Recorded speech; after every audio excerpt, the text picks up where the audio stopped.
आकाश अपने माता पिता के साथ रहता था। उनका घर एक मशहूर टूरिस्ट प्लेस पर था। आकाश के पिता के पास एक घोड़ा था। उसके पिता उस घोड़े पर बच्चों को सवारी कराया करते थे। इसी से उनका गुजर बसर चलता था। लेकिन महंगाई बढ़ने के कारण घोड़े को रखना बहुत मुश्किल हो गया था। इसलिए उन्हें अब घोड़ा बेचने की नौबत आ गई थी और उनका घोड़ा बूढ़ा भी हो गया था। अब वह अधिक काम नहीं कर सकता था। अब आकाश भी बड़ा हो गया था। उसने सोचा वह अपने पिताजी को आराम देगा और खुद काम करेगा। पिताजी, आपने बहुत साल काम किया है, अब आप काम छोड़ दीजिए। अरे बेटा, मैंने काम नहीं किया तो हमारे पास रोटी के लिए पैसे भी नहीं बचेंगे। मुझे तो काम करना ही होगा। देखता हूँ इस घोड़े की जगह कोई दूसरा घोड़ा खरीद लूँ, लेकिन इतनी महंगाई में घोड़ा भी कैसे खरीदूँ। पिताजी, आप चिंता मत कीजिए, मैं कुछ करूँगा और कमाई करके अपना घर चलाऊँगा। बेटा, मैं तो तुम्हें गरीबी की वजह से अधिक पढ़ा भी नहीं सका कि तुम किसी अच्छी नौकरी के लायक हो जाओ। तुम्हें तो मजदूरी ही करनी पड़ेगी। कोई बात नहीं पिताजी, अगर मजदूरी भी करनी पड़ी तो क्या हुआ, मैं कर लूँगा। लेकिन अब आप नहीं करोगे। अब आपकी आराम करने की उम्र है, अब आप आराम कीजिए। एक दिन आकाश मेले में काम की तलाश में गया। यहाँ इतनी सारी दुकानें हैं, शायद किसी दुकान में मुझे काम मिल जाए। आकाश ने सभी दुकानों में काम के लिए पूछा, लेकिन उसे किसी ने काम नहीं दिया। थक कर आकाश एक पेड़ के नीचे बैठ गया। तभी उसने देखा कि एक आदमी एक छोटी सी कार में बच्चों को घुमा रहा था और हर बच्चे से वह किराया ले रहा था। अरे वाह, यह काम तो बहुत अच्छा है। कार में बच्चों को बस एक राउंड घुमाओ और पैसे ले लो। काश मेरे पास भी ऐसी कोई कार होती। तभी आकाश को एक विचार आया। उसने घर जाकर कुछ लकड़ियां इकट्ठी की, फिर उनसे जूते की आकार की एक कार बनाई और उसने लकड़ी के बड़े बड़े लट्ठे काटकर उसी से पहिए भी बनाए। बस फिर क्या था, एक अच्छी सी जूते की आकार की कार तैयार हो गई। पेंट करने के बाद वह कार बहुत आकर्षित लगने लगी। आकाश ने अपनी साइकिल को उस जूता कार से जोड़ दिया और चलाने लगा। अगले दिन आकाश उस कार को लेकर मेले में पहुंचा और बच्चों को बुलाने लगा। आओ आओ, जूता कार में सैर करो, जूता कार में सैर करो, आओ आओ, जूता कार, नई कार, जूता कार।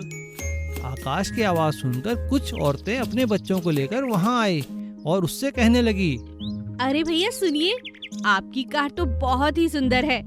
क्या आप मेरे बच्चों को जूता कार में एक सैर करवा सकते हैं? जूता कार में सैर के मजे लीजिए। एक चक्कर के कितने पैसे लोगे भैया? एक राउंड के 20 रुपए लगेंगे मैडम। ठीक है, चलिए। जूते की आकार की कार देखकर सभी बच्चे उस कार में सैर करने की जिद करने लगे। इस तरह से आकाश का काम चल निकला और इससे उसकी काफी कमाई हो गई। इस तरह आकाश ने अपनी सूझबूझ से अपने लिए एक कमाई का जरिया बना लिया। जादुई भैंस। रामदीन एक ग्वाला था।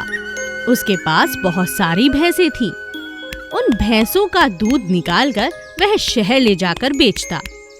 रामदीन बाकी गांव वालों के साथ बस्ती में रहा करता था, लेकिन वह सभी ग्वालों से अलग अपनी भैंसों से बहुत प्यार किया करता था। वह सिर्फ अपनी भैंसों का ही नहीं, बल्कि बस्ती की सभी भैंसों का ख्याल रखता था। अरे दुखीराम, इन भैंसों को क्यों मार रहे हो? देखो रामदीन, मुझे शिक्षा मत दो। कितनी ढीठ भैंस है ये, कब से खोला है, चल ही नहीं रही चरने के लिए। अरे भाई, जरा प्यार से एक बार इसकी पीठ पर हाथ तो फेरो, देखना कैसे चल पड़ेगी। रामदीन ने जैसे ही भैंस की पीठ पर हाथ फेरा, वह वहां से उठकर घास चरने के लिए मैदान की ओर चली गई। एक दिन जब रामदीन अपनी भैंसों को लेकर पहाड़ी वाले मैदान से घास चराकर घर के लिए वापस ला रहा था, तभी उसने देखा कि नाले में से किसी भैंस के रंभाने की आवाज आ रही है। उसने भागकर देखा तो कमलू की बूढ़ी भैंस वहां गिरी पड़ी थी। वो भागकर कमलू के पास गया। अरे कमलू, तुम्हारी भैंस नाले में गिरी है, चलो चलकर उसे बचाओ वरना वो मर जाएगी। अरे तो ठीक है ना, मरती है तो मर जाए। वैसे भी उस बूढ़ी भैंस का मैं क्या करूँगा, दूध वो तो देती नहीं है, चारा डबल खाती है।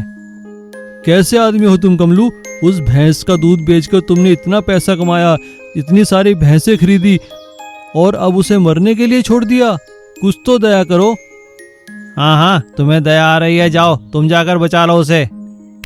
रामदीन गुस्से में वहाँ से चला जाता है और कुछ मजदूरों को लेकर उस बूढ़ी भैंस को नाले से बाहर निकालता है और अपनी भैंस के साथ अपने तबेले में रखता है और उसकी खूब सेवा करता है। कुछ ही दिनों में भैंस बिल्कुल पहले जैसी हो जाती है। एक दिन रामदीन जब तबेले में भैंसों को चारा देने गया, तभी उसे आवाज आई। रामदीन देखकर हैरान हो गया कि उस बूढ़ी भैंस के थनों से लगातार दूध निकलता जा रहा है। देखते ही देखते दूध के सभी बर्तन भरते चले गए, लेकिन दूध बहना बंद नहीं हुआ। रामदीन हैरान था। हे प्रभु, यह कैसा चमत्कार है, बूढ़ी भैंस के थनों से दूध। यह देखकर बूढ़ी भैंस बोली, रामदीन, तुमने मेरी जान बचाकर मेरी रक्षा की है। मैं एक जादुई भैंस हूँ, मेरे थनों का दूध कभी खत्म नहीं होगा। अरे भैंस जी, अब तो दूध देना बंद कर दो, सभी बर्तन भर गए, अब कल दूध देना। रामदीन के ऐसा कहते ही भैंस का दूध बंद हो गया और उस दिन से जब रामदीन बोलता तो वह जादुई भैंस जितना रामदीन को चाहिए होता उतना दूध दे देती। रामदीन अब सबसे अधिक दूध बेचने लगा और अमीर होता चला गया। जब भी कोई उससे इसका राज पूछता तो वह कहता, यह तो मेरी इस बूढ़ी जादुई भैंस का कमाल है।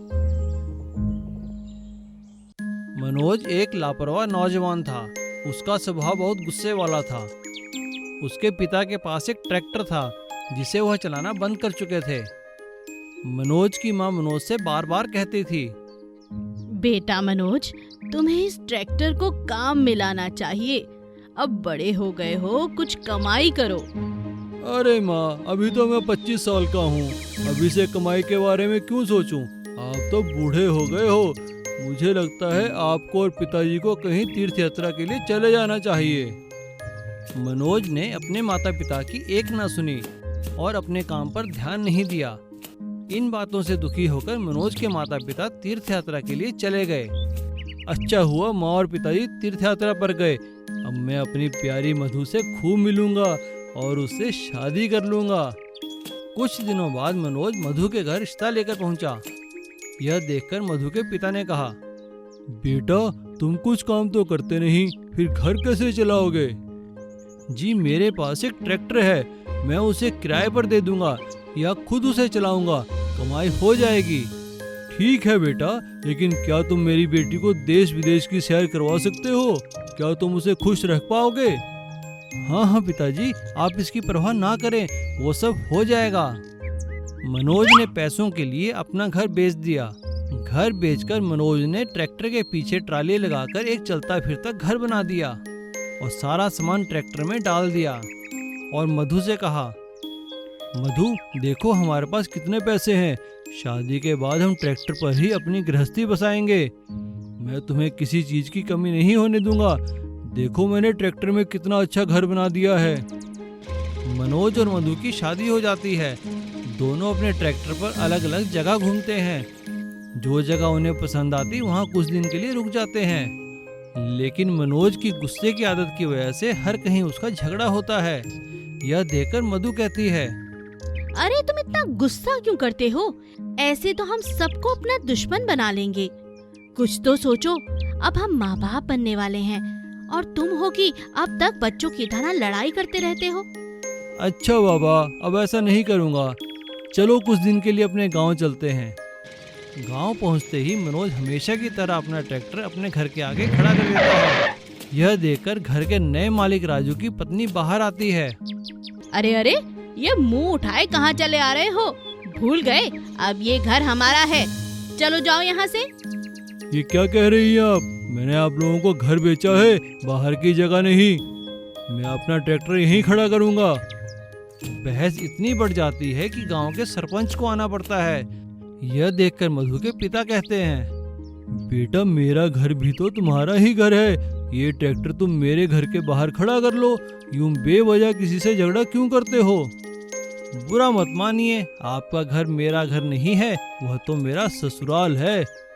मैं तो ट्रैक्टर यहीं खड़ा करूंगा। यह सुनकर मधु के पिता कहते हैं, देखो तुमने गृहस्थी शुरू करने के लिए अपना घर बेच दिया, लेकिन अब इस गलती का सुधार करो और ट्रैक्टर से काम करो और खुद पैसे कमाकर अपना खुद का पक्का घर बनाओ। ठीक है पिताजी, मैं समझ गया, अब से मैं यही करूंगा। अब मनोज की समझ में आ चुका था कि ट्रैक्टर पे चलते फिरते घर से कभी गृहस्थी नहीं बसती, उसके लिए एक स्थायी मकान होना आवश्यक है। केले जैसी गाड़ी। राजनगर में मॉडल नाम का एक बहुत अच्छा स्कूल था। वहां पर इंग्लिश मीडियम में पढ़ाई होती थी। वहां की पढ़ाई बहुत ही अच्छी थी। राजनगर का हर कोई इंसान अपने बच्चों को वहीं पढ़ाना चाहता था। इसी स्कूल में विजय का बेटा राजू भी पढ़ता था। एक दिन राजू अपने पापा से कहता है, पापा अगले महीने मेरे स्कूल में एनुअल फंक्शन है। बहुत अच्छे बेटा, क्या तुम भी किसी एक्ट में पार्टिसिपेट कर रहे हो? नहीं पापा, टीचर ने मुझे ऑफर किया था पर मैंने मना कर दिया। क्यों? तुम तो बहुत टैलेंटेड हो, तुम्हें तो पार्टिसिपेट करना ही चाहिए। पर पापा, सभी बच्चों के पापा बड़ी बड़ी गाड़ियों में आते हैं और हमारे पास गाड़ी नहीं है। इसीलिए मैंने सोचा है हम फंक्शन में नहीं जाएंगे, वरना दूसरे बच्चे मेरा मजाक उड़ाएंगे। विजय राजू को कुछ कहने लगते हैं, लेकिन वह चुप हो जाते हैं। विजय जो खुद एक अच्छे कार मैकेनिक थे, एक तरकीब लगाते हैं और बहुत कम पैसों में एक गाड़ी खरीद लेते हैं और 3-4 दिन प्लानिंग करने के बाद उसे वो मॉडिफाई करते हैं। और एक दिन आकर वह अपने बेटे राजू से कहते हैं, राजू बेटा, तुम्हारे लिए खुशखबरी है। बेटा, हम अगले महीने स्कूल के फंक्शन में अपनी गाड़ी में बैठकर जाएंगे। मैं तुमसे वादा करता हूँ। सच पापा? हाँ बेटा, मेरा विश्वास करो। अब तुम भी स्कूल के फंक्शन में पार्टिसिपेट कर लो। ठीक है पापा, मैं कल ही टीचर को अपना नाम लिखवा दूंगा। राजू अपने फंक्शन की तैयारी करने लगता है और इधर विजय कड़ी मेहनत से बहुत कम पैसों में एक बेहतरीन कार बना देता है। उस कार की खासियत थी उसका रंग और रूप। और ठीक फंक्शन से एक दिन पहले, राजू बेटा घर से बाहर आओ, देखो अपनी नई कार। सच पापा? राजू जब घर से बाहर आकर अपनी कार देखता है तो उसकी खुशी का ठिकाना नहीं रहता। विजय ने कार को केले जैसा रंग रूप दिया था, जिससे वो बहुत ही अद्भुत दिख रही थी। अगले दिन राजू अपने पापा के साथ केले जैसी कार में स्कूल गया। रास्ते में सभी लोग उस कार को निहार रहे थे। राजू के सभी दोस्तों ने उस कार की बहुत तारीफ की और राजू ने भी फंक्शन में अपना पार्टिसिपेशन बहुत अच्छे से किया। इस तरह राजू और विजय दोनों की मेहनत रंग लाई और दोनों ने अपनी मेहनत से उस दिन को एक सफल दिन में बदल दिया। Please subscribe.